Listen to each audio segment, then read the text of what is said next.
All right, so we are back, and I feel like today's video is a closing of the chapter between Jake Paul and Tyron Woodley, because let's be honest, that story came to a screeching halt, and Tyron fell flat, much like my voice on any of the W.A.D.E Concept Watch Party live streams. Oh my God! Speaking of, I want to thank everyone that came by this Saturday. It was probably one of the most fun streams I've had here on this channel. I hope that you guys found as much enjoyment out of it as I did, and it was a great one to end the year off. But not all is jolly and merry in the holiday season, because there are some people that still think that Jake did not legitimately knock Tyron out, or if he did, there was nefarious reasons behind said knockout, and unfortunately, it looks like these theories and people's brains that come up with these theories are as empty as the hair follicles on the top of the problem child's head. So we're gonna address that, why this fight was legitimate, why the knockout was legitimate, and probably the more important part of this video, what happens next for Jake. The breakdown.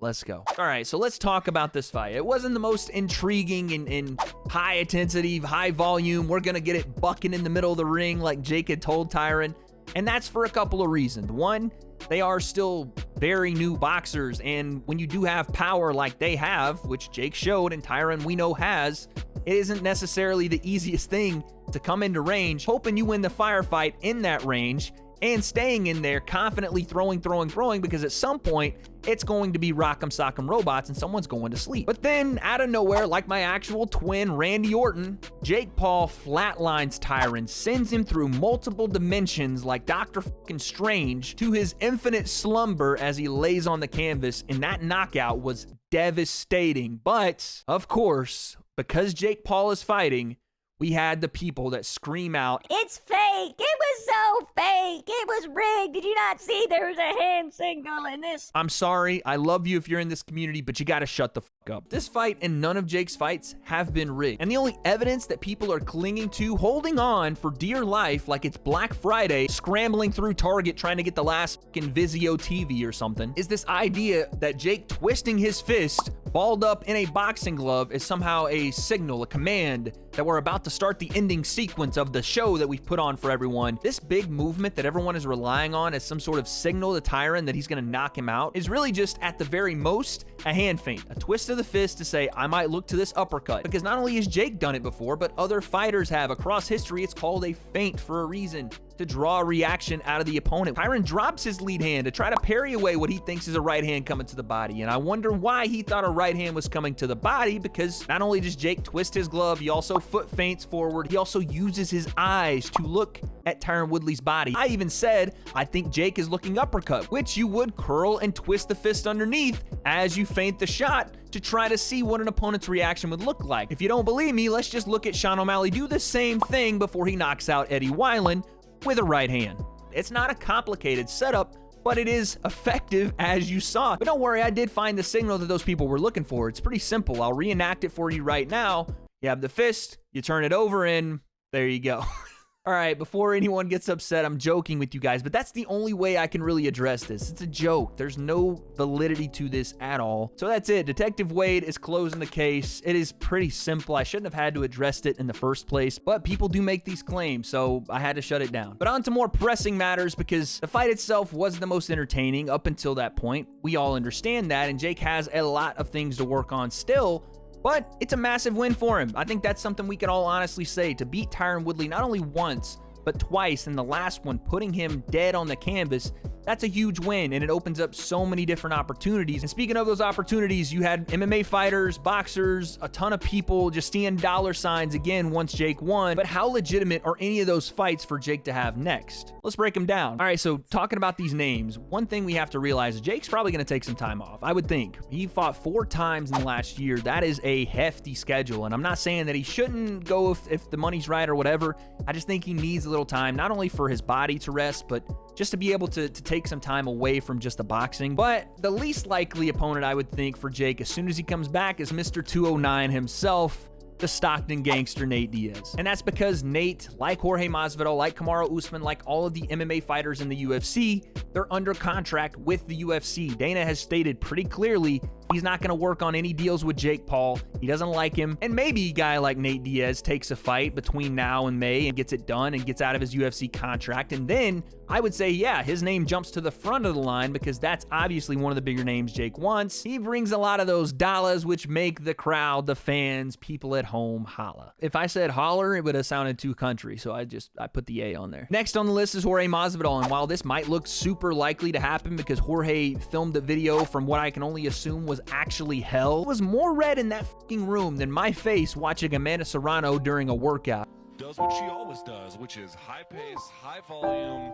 I mean, I'm sweating it, but Jorge was like in demon mode. I don't know what the that was. Apparently, Jake now has responded with an offer of $5 million plus pay-per-view on the back end, which Jorge responded with, give me 20 or come fight me in the UFC.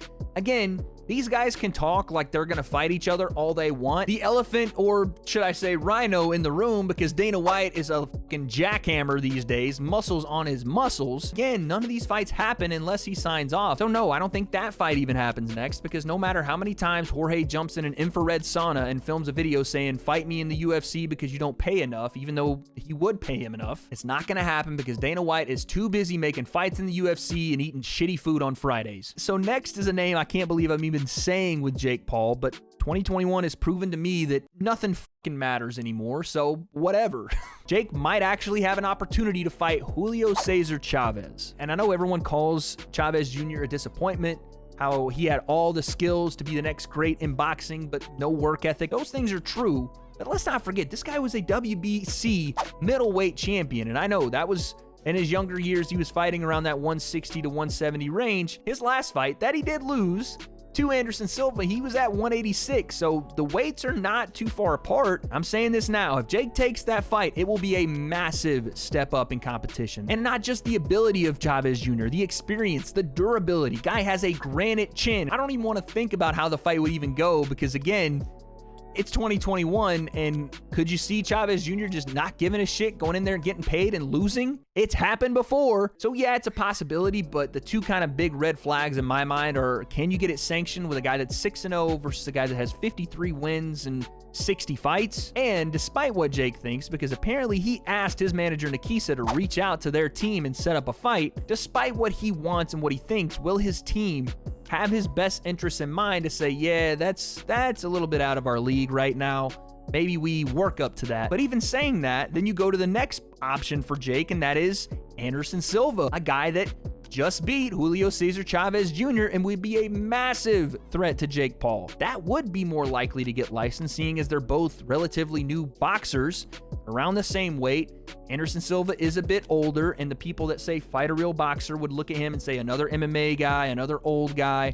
Why are you fighting these guys? And honestly, there would be a little bit of a legitimate concern about Anderson Silva's chin, but that would be the only concern if you are an Anderson Silva fan. And if we're throwing opinions out there, Anderson, unless he gets clipped on the chin, which is a possibility, but if he doesn't, I think he boxes Jake up like a fucking Home Depot worker. Like it's not a competition skill for skill. It's just not. I think that's the biggest threat to Jake. And again, one that if you're his management team, you probably don't want to rush him right into.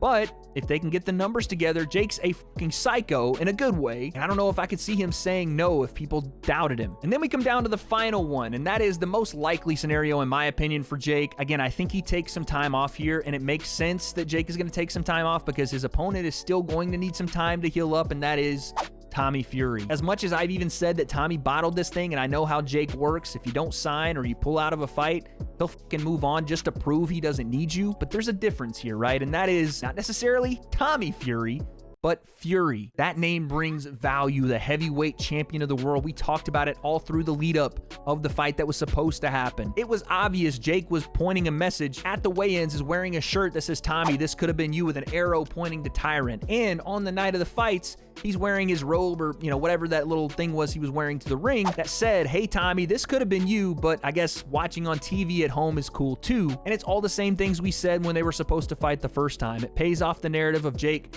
fighting a boxer. It's a Fury. It's a guy that, again, I think most people in the boxing realm would say is a step up in competition. It would all just depend on, does Jake want to go down that road again? Does he think that it's necessary to go down that road? And barring Tyson Fury hopping up to the top rope, pumping the crowd up in the sparring room, then hopping off and giving the Razor Ramon fucking Shawn Michaels elbow to the sternum and breaking a couple of more ribs, I think that's the most likely scenario. I think it just makes most sense for Tommy and for Jake. But there it is, man. That's what I think. Tommy Fury probably most likely next, but maybe I'm wrong. I don't know. You guys let me know down below. Was this fight rigged? I can just hear the tin foil being ripped from its container and formed into a hat as I just said that.